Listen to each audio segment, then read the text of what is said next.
बस बस बहुत हो गया, ज्यादा मत रो। तुम्हें और तुम्हारे माता पिता को उनके किए हुए कुकर्मों का फल मिल गया है। कृपया करके मुझे और मेरे माता पिता को क्षमा कर दीजिए साधु महाराज। कृपया करके हमें क्षमा कर दीजिए। ठीक कबूतर ने इतना कहा ही था कि तभी रंग बिरंगी किरणों के साथ उसके घोंसले में एक सुनहरा अंडा प्रकट हो गया।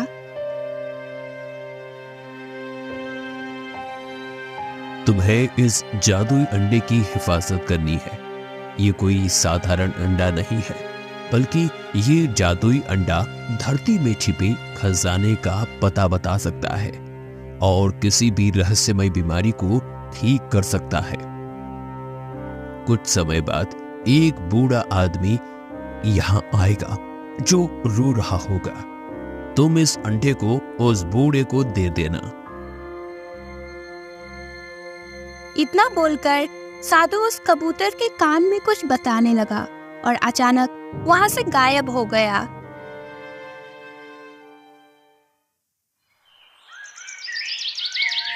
केशवनगर राज्य के एक छोटे से गांव हरियालीपुर में बूढ़ा अभिमन्यु अपनी बूढ़ी पत्नी राधा के साथ रहा करता था। अभिमन्यु जंगल से लकड़ियां काटकर बाजार में बेचा करता था। एक दिन अभिमन्यु कुल्हाड़ी लेकर अपने घर से बाहर निकलने ही वाला था कि तभी वो जोर जोर से खांसने लगा। अभिमन्यु को खांसते हुए देख अभिमन्यु की पत्नी राधा उससे बोली, आपको क्या हुआ? अरे पता नहीं राधा, कुछ दिनों से ये खांसी मुझे बहुत परेशान कर रही है। अगर आपने अपनी बीमारी का इलाज नहीं कराया तो ये और बढ़ जाएगी। भगवान न करे अगर आप ज्यादा बीमार पड़ गए तो फिर क्या होगा? अपनी पत्नी की बात सुनकर अभिमन्यु गहरी सोच में डूबता हुआ बोला, शायद तुम ठीक कह रही हो राधा। अब मुझे लकड़ियां काटने में भी समस्या होने लगी है और मैं जल्दी थक भी जाता हूं। लेकिन तुम चिंता मत करो, मैंने सुना है कि केशव नगर के महाराज बहुत दयालु हैं। मैं आज ही उनसे मदद मांगने के लिए जाऊंगा। हाँ जी, जैसा आपको सही लगे।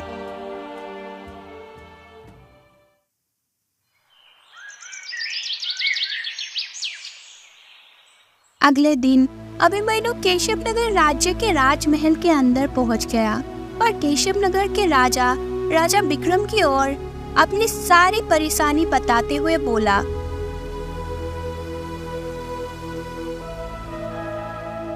मेरी मदद कीजिए महाराज।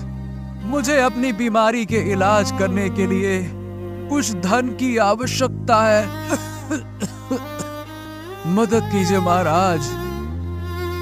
हम अपनी प्रजा को मुसीबत में नहीं देख सकते अभिमन्यु। ठीक है, हम तुम्हारी मदद जरूर करेंगे।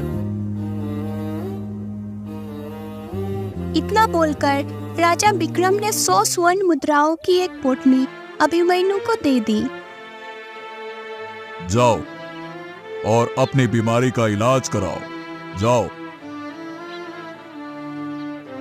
अभिमन्यु स्वर्ण मुद्राओं की थैली लेकर खुशी खुशी महल से बाहर निकल आया। वो अपने गांव के जंगल के रास्ता पहुंचा ही था कि तभी एक पेड़ के पीछे से नकाबपोश निकलकर अभिमन्यु के सामने खड़ा हो गया। कौन हो तुम? क्या तुम्हें पता नहीं कि तुम मेरे यानी रंगा इलाके में हो? तुम्हारे हाथ में जो कुछ भी है वो मुझे दे दो। ऐसा मत करो, मेरे हाथ में 100 स्वर्ण मुद्राओं की थैली है जो राजा विक्रम ने मुझे दी है। मैं एक गरीब व्यक्ति हूँ और मेरे घर में सिर्फ और सिर्फ मैं और मेरी पत्नी है और हमारी कोई संतान भी नहीं है। देखो,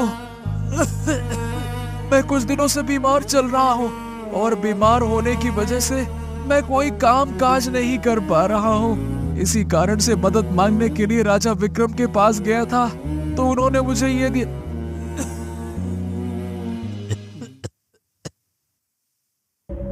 अभिमन्यु की बात सुनकर नकाबपोश हाथ में तलवार पकड़े धीरे धीरे कदमों से अभिमन्यु के पास आकर खड़ा हो गया और उसे गौर से देखता हुआ बोला, देखो, तुम जिस गांव में रहते हो मैं भी उसी गांव का वासी हूँ। फर्क बस इतना है कि मैं छिपकर चलते फिरते मुसाफिरों को लूट लिया करता हूँ। तुम कहना क्या चाहते हो? मैं तुम्हें एक शर्त पर नहीं लूटूंगा, अगर तुम मुझे ये बता दो कि तुम और तुम्हारी पत्नी राधा कौन है और तुम दोनों कहां से आए हो। ये सुनकर अभिमन्यु बुरी तरह से चौंक पड़ा। अब तुम क्या बकवास क्या कर रहे हो? मैं और मेरी पत्नी राधा हरियालीपुर गांव के ही रहने वाले हैं। झूठ बोल रहे हो तुम। सच तो यह है कि कुछ साल पहले तक हरियालीपुर गांव के लोग तुम दोनों बूढ़े पत्नी पत्नी को जानते भी नहीं थे, मगर अचानक से तुम दोनों वहां आकर रहने लगे। गांव वालों ने तुमसे बहुत पूछा, लेकिन तुमने कभी नहीं बताया कि आखिर तुम दोनों कहां से आए हो। वो तो भला हो गांव के मुखिया का, जिसने तुम्हें अपनी जमीन दान में दे दी। उसी जमीन पर बनी हुई झोपड़ी में तुम दोनों रह रहे हो। देखो, तुम क्या कह रहे हो? मुझे कुछ भी समझ नहीं आ रहा है। अभिमन्यु की बात सुनकर नकाबपोश क्रोधित होते हुए बोला, अच्छा, अब तुझे समझ नहीं आ रहा तो देख, अब मैं तुझे जरूर लूटूंगा। इतना बोलकर नकाबपोश ने स्वर्ण मुद्राओं की थैली अभिमन्यु से छीन ली और वहां से फरार हो गया। अभिमन्यु उदास होकर अपने घर लौट आया और अपनी पत्नी को सारी घटना बताते हुए बोला, अरे मैं क्या बताऊं राधा, उस डाकू की विचित्र बातें मुझे कुछ भी समझ नहीं आई। आखिर वो कहना क्या चाहता था? उसकी बात छोड़िए कि वो क्या कहना चाहता था। आप ये सोचिए कि उसने आपको लूट लिया, अब हम क्या करेंगे? हाँ, तुम सच कह रही हो राधा। अब तो मैं दोबारा महाराज से मदद मांगने के लिए भी नहीं जा सकता। लेकिन तुम चिंता मत करो, मैं गांव के जमींदार से कुछ कर्ज मांग लूंगा।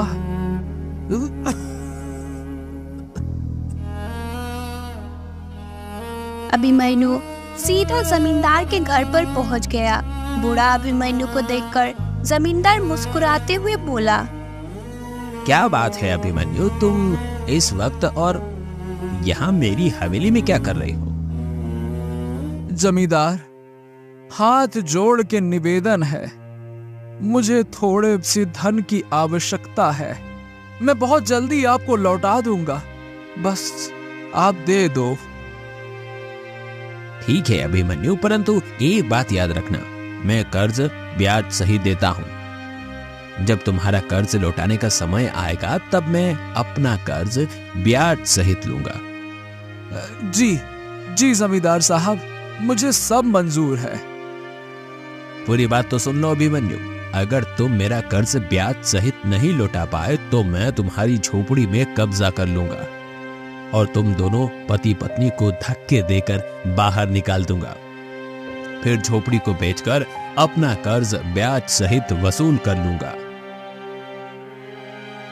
इतना बोलकर जमींदार ने कुछ धन अभिमन्यु को पकड़ा दिए। अभिमन्यु उस धन को लेकर घर पर आ गया और अपने इलाज एक वैद्य से कराने लगा। कुछ समय बाद अभिमन्यु बिल्कुल स्वस्थ हो गया। स्वस्थ होने के बाद अभिमन्यु की पत्नी राधा उससे बोली, आप अब पूरी तरह से स्वस्थ हो चुके हैं। हाँ, तुम सही कह रही हो राधा। अब मुझे पहले से ज्यादा मेहनत करनी होगी। मुझे जंगल में ज्यादा लकड़ियां काट कर बेचनी होगी, क्योंकि मुझे जमींदार का कर्ज भी चुकाना है। अभिमन्यु ने इतना कहा ही था कि तभी अचानक जमींदार एक व्यक्ति के साथ वहां पर आ पहुंचा और अभिमन्यु से बोला, मैं तुम्हें केवल 2 दिन का समय देता हूं। अभिमन्यु, मुझे मेरा धन ब्याज सहित वापस चाहिए। लेकिन जमींदार साहब, ये कैसी बात कर रहे हैं आपने देखा तो है मैं कितना बीमार था, और मैं अभी अभी तो स्वस्थ हुआ हूं। मुझे कुछ समय और चाहिए। नहीं अभिमन्यु, 2 दिन के अंदर अगर तुमने मेरा धन ब्याज सहित वापस नहीं दिया तो वादे के मुताबिक मैं तुम्हें और तुम्हारी पत्नी को धक्के देकर इस झोपड़ी से बाहर निकाल दूंगा। और वैसे भी ये झोपड़ी भी तुम्हारी नहीं है, तो तुम्हें कोई अफसोस होना भी नहीं चाहिए। उस व्यक्ति की आवाज सुनकर अभिमन्यु चौंक पड़ा। मैंने तुम्हें पहचान लिया है। तुम तो वही हो ना जिसने मुझे जंगल में लूटा था जब मैं राजा विक्रम से 100 स्वर्ण मुद्राएं लेकर आ रहा था। बोलो। तुमने बिल्कुल सही पहचाना अभिमन्यु, मैं वही डाकू हूँ। जमींदार के कहने पर मैं लूटपाट करता हूँ। सच कहा जाए तो मैं और जमींदार दोनों बहुत अच्छे दोस्त हैं। क्या? ये गलत है जमींदार, ये बहुत गलत किया तुमने। जानता हूँ ये गलत है अभिमन्यु।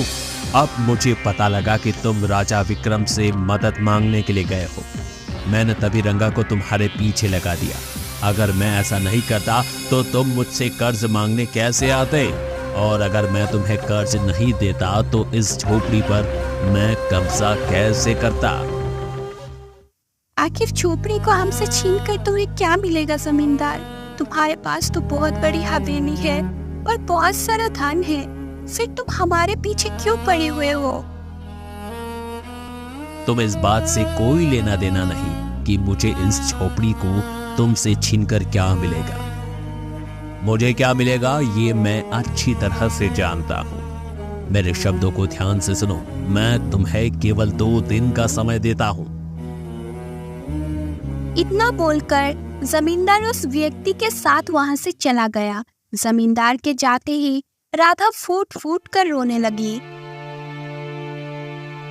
पता नहीं भगवान ने हमारी तकदीर में इतनी मुसीबत क्यों लिखी है। आखिर कब तक हम ऐसी जिंदगी बिताएंगे?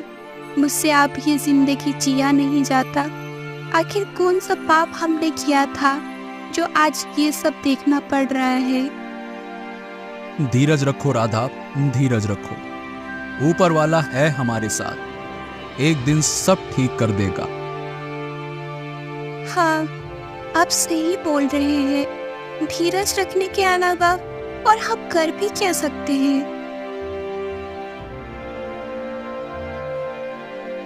अभिमन्यु नम आंखों से अपनी कुल्हाड़ी लेकर जंगल की ओर चला गया। अभिमन्यु जंगल में चलते चलते जब थक गया तो एक पेड़ के नीचे बैठकर वो फूट फूट कर रोने लगा।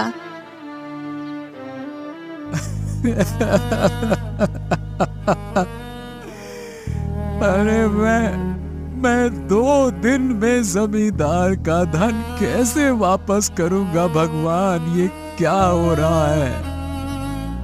अगर मैंने उसे धन नहीं दिया तो वो मुझसे रहने का ठिकाना भी छीन लेगा। फिर अब कहाँ जाएंगे, कहाँ जाएंगे, कहाँ जाएंगे। तभी अचानक अभिमन्यु के सामने एक कबूतर आकर बैठ गया और अभिमन्यु को गौर से देखने लगा। अभिमन्यु उस कबूतर को देखकर रोते हुए बोला, अब मुझे ऐसे क्या देख रहे हो? मुझसे अच्छे तो तुम हो। अरे कितने अच्छे लग रहे हो। आजाद पंछी की तरह इस जंगल में उड़ तो सकते हो। तुम्हें रहने की भी चिंता नहीं है। तुम तो जिस पेड़ पर बैठो वही तुम्हारा ठिकाना है। क्या बताऊं मैं कहाँ फंस गया। ऐसा नहीं है, हम कबूतर भी अपना घोंसला बनाते हैं। कबूतर के मुंह से इंसानी आवाज सुनकर अभिमन्यु बुरी तरह से डर गया। मुझे देखकर डरो मत।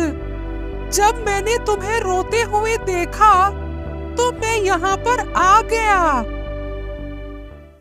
क्या मैं मतलब तुम तो कबूतर हो, तुम इंसानी आवाज में कैसे बात कर सकते हो? इसका रहस्य तुम्हें कुछ समय बाद पता लग जाएगा। मेरी बात ध्यान से सुनो। मेरे घोंसले के ऊपर एक अंडा रखा हुआ है। वो एक जादुई अंडा है और मैं वो अंडा तुम्हें देना चाहता हूँ। उस अंडे की खासियत ये है कि वो जमीन में गड़ा हुआ धन बताता है। इस अंडे की मदद से तुम्हें उस गड़े हुए धन को निकालने के लिए मेहनत नहीं करनी पड़ेगी।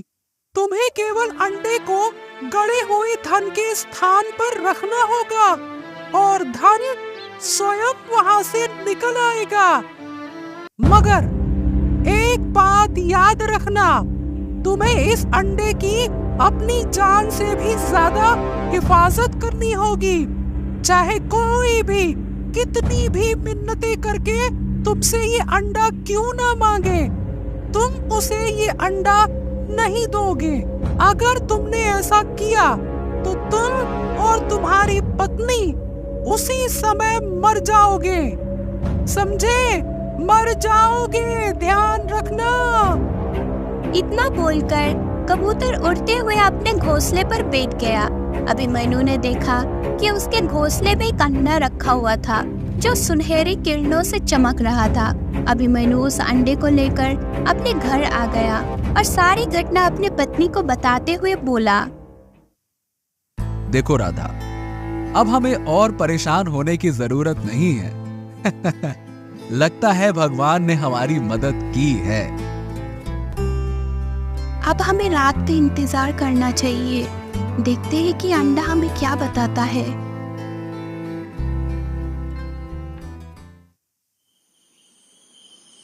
रात के समय अभिमन्यु ने सुनहरे रंग की किरणों से चमकने वाली जादुई अंडे को निकाल लिया।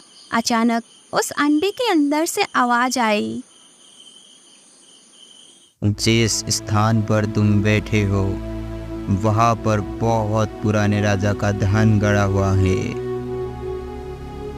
अभिमन्यु तुरंत उस स्थान से उठ गया और उसने अंडा उसी स्थान पर रख दिया। अगले ही पल वहां पर स्वर्ण मुद्राओं का ढेर लग गया। अभिमन्यु खुशी से चीखता हुआ अपनी पत्नी राधा से बोला, हाँ, क्या देखा राधा, ये उस जादुई कबूतर ने बिल्कुल सही कहा था। इस अंडे ने हमें बताया कि धन कहाँ गड़ा हुआ है। और जैसे ही मैंने इस अंडे को उस स्थान पे रखा, अरे धन तो अपने आप निकल आया। देखो राधा। और मुझे लगता है कि जमींदार इस बात को जानता था कि मुखिया के घर में किसी पुराने राजा का धन गड़ा हुआ है, इसीलिए वो हमसे झोपड़ी छीनना चाहता था। हाँ, तुम सही कहती हो राधा। अब मैं उस जमींदार का कर्ज ब्याज सहित उसके मुंह पर मार दूंगा। बड़ा आया कहीं का जमींदार।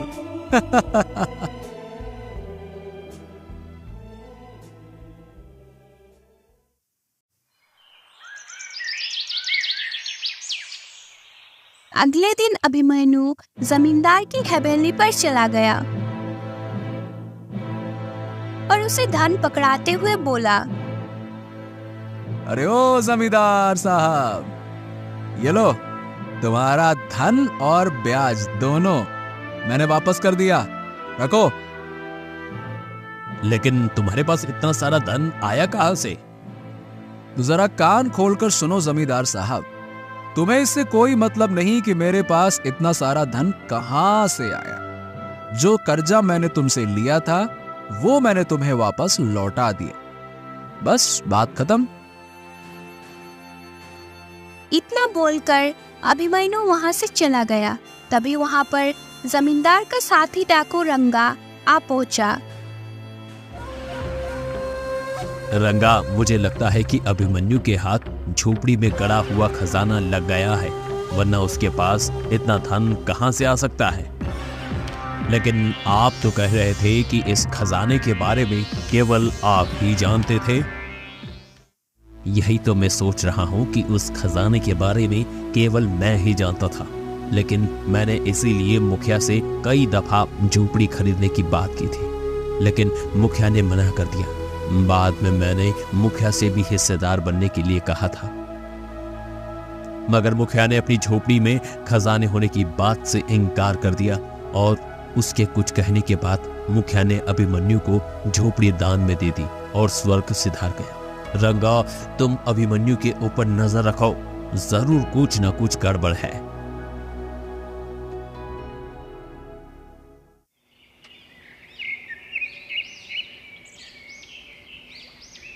उस दिन से रंगा अभिमन्यु पर नजर रखने लगा।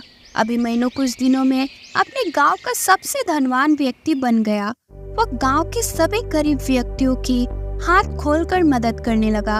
एक दिन रंगा ने अभिमन्यु के हाथ में रात के समय वो चमकदार सुनहरा अंडा देख लिया।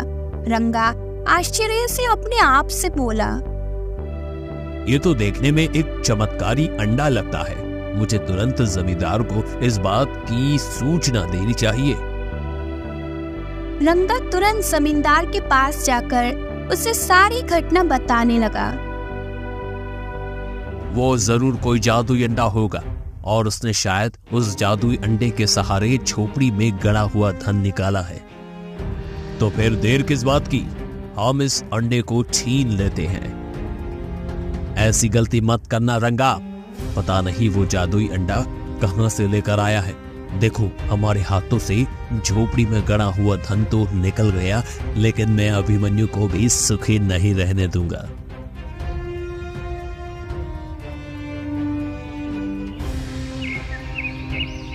जमींदार रंगा के साथ सीधा राजमहल पहुंच गया, जहां पर राजा विक्रम चिंतित अवस्था में बैठा हुआ था। जमींदार राजा विक्रम की ओर देखकर बोला, महाराज, हमारे गांव में अभिमन्यु नाम का एक गरीब आदमी रहता है। उसके पास एक अद्भुत चमत्कारी अंडा है। वो रात के समय सोने की तरह सुनहरे रंगों में चमकता है। मुझे लगता है कि वो अंडा राजमहल की शोभा बढ़ाए, तो शायद अच्छा होगा। ये सुनकर राजा विक्रम बुरी तरह से चौंक पड़ा। ठीक है, तुम दोनों यहीं रुको, मैं अभी आता हूँ। राजा विक्रम तुरंत महल के एक कक्ष की ओर बढ़ गया, जहां उसकी पुत्री राजकुमारी सुलेखा बेहोश पड़ी हुई थी और एक साधु उसे देख रहे थे। राजा विक्रम साधु के पास जाकर बोला, साधु महाराज, क्या मेरी पुत्री ठीक हुई? महाराज, मैं आपको पहले ही बता चुका हूँ कि आपकी पुत्री को एक रहस्यमय बीमारी है, जिसे कोई वैद्य ठीक नहीं कर सकता। मैंने अपनी चमत्कारी शक्तियों से जब इसकी बीमारी का पता लगाने का प्रयास किया तो असफल रहा, परंतु इसका इलाज ढूंढने में जरूर सफल रहा हूं। साधु की बात सुनकर राजा विक्रम तुरंत फिर से दरबार में आ पहुंचा और जमींदार और रंगा की ओर देखकर बोला, क्या तुम्हें विश्वास है कि अभिमन्यु के पास जो जादुई अंडा है वो सुनहरे रंग की किरणों से चमकता है? महाराज, मैं सच कह रहा हूँ। मुझे पूरा विश्वास है कि वो अंडा सुनहरे रंग की किरणों से चमकता है, जिसे मैंने इसे अपनी आंखों से देखा था। राजा विक्रम अपने सैनिकों की ओर देखकर बोला, सैनिकों, जाओ और जाकर अभिमन्यु और उसकी पत्नी को यहाँ पर लेकर आओ। कुछ ही देर में अभिमन्यु और उसकी पत्नी राधा राजा विक्रम के सामने खड़े थे। राजा विक्रम अभिमन्यु की ओर देखकर बोला, कान खोल कर सुनो, मुझसे झूठ बोलने का प्रयास मत करना। साफ साफ बताओ, क्या तुम्हारे पास कोई जादुई अंडा है जो रात के समय सुनहरी किरणों से चमकता है, और वो अंडा तुमने एक कबूतर के घोंसले से हासिल किया है? बोलो। महाराज, हाँ महाराज, ये सच है कि मेरे पास इस तरह का जादुई अंडा है, और मैं जानता हूं कि उस जादुई अंडे के बारे में जमींदार और उसके साथी रंगा ने आपको बताया होगा, क्योंकि कुछ दिन पहले मुझे किसी ने बताया था कि रंगा मुझ पर नजर रखे हुए है। परंतु आपको ये कैसे पता लगा कि मैंने वो अंडा एक जादुई कबूतर के घोंसले से हासिल किया है? वो सब जानना तुम्हारे लिए जरूरी नहीं है। चलो, मैं तुम्हें आदेश देता हूं कि वो अंडा मेरे हवाले कर दो। क्षमा करें महाराज, जिस जादुई कबूतर ने मुझे वो अंडा दिया है, उसने मुझसे स्पष्ट रूप से कहा था कि किसी भी हालत में वो अंडा किसी को भी ना दूं, चाहे कोई कितनी ही मिन्नतें कर ले, ये अंडा नहीं दे सकता मैं। बकवास बंद करो। मैंने तुम्हें पहचान लिया है अभिमन्यु। क्या तुम भूल गए कि कुछ समय पहले तुम मुझसे 100 स्वर्ण मुद्राएं लेकर गए थे अपने इलाज के लिए? याद करो। हाँ महाराज, मुझे बहुत अच्छी तरह से याद है, और वही 100 स्वर्ण मुद्राएं जमींदार और उसके साथी रंगा ने मुझसे छीन ली थी, जो कि एक छुपा हुआ लुटेरा है। नहीं महाराज, ये झूठ बोल रहा है। मैंने ऐसा कुछ नहीं किया। ये सब झूठ है महाराज, ये झूठ है। महाराज, अगर हम वो अंडा आपको दे देंगे तो मेरी और मेरे पति की मृत्यु हो जाएगी। उस जादुई कबूतर ने मेरे पति को यही चेतावनी दी थी। ये सुनकर राजा विक्रम सोच में पड़ गया और उदास शब्दों में अभिमन्यु की ओर देखकर बोला, हाँ, मुझे क्षमा कर दो। मैं अपनी पुत्री को बचाने के लिए किसी दूसरे की जान नहीं ले सकता। क्या? अब आपकी पुत्री को क्या हुआ महाराज? कुछ समय पहले से अचानक ही मेरी पुत्री राजकुमारी सुलेखा अब बीमार पड़ गई। मैंने उसे बड़े बड़े वैद्यों को दिखाया, मगर कोई फायदा नहीं हुआ। फिर मैंने एक साधु को बुलवाया, और साधु ने अपनी चमत्कारिक शक्ति से केवल यह पता लगाया कि मेरी पुत्री सिर्फ एक जादुई अंडे से सही हो सकती है, जो सुनहरी रंग की किरणों से चमकता है, और वो जादुई अंडा एक कबूतर के घोंसले में है। ओह, अगर ऐसी बात है महाराज, तो मैं वो जादुई अंडा आपको देने के लिए तैयार हूं। तभी वहां पर रंग बिरंगी किरणों के साथ वही कबूतर प्रकट हो गया और अभिमन्यु की ओर देखकर बोला, नहीं नहीं नहीं, ऐसा भूल कर भी मत करना। तुम्हारे ऐसा करते ही तुम्हारी और तुम्हारी पत्नी की मृत्यु हो जाएगी। अगर हमारी मृत्यु किसी और के जीवन का कारण बन सकती है, तो हमारे लिए इससे बड़ा सौभाग्य और क्या हो सकता है। मैं अंडा देने के लिए तैयार हूं। अभिमन्यु ने अंडा राजा विक्रम को पकड़ा दिया। अचानक वो कबूतर रंग बिरंगी किरणों के साथ एक सुंदर राजकुमार में परिवर्तित हो गया। ये देखकर राजा विक्रम आश्चर्यचकित होकर बोला, कौन हो तुम? राजा विक्रम ने इतना कहा ही था कि तभी एक साधु रंग बिरंगी किरणों के साथ वहां पर प्रकट हो गया।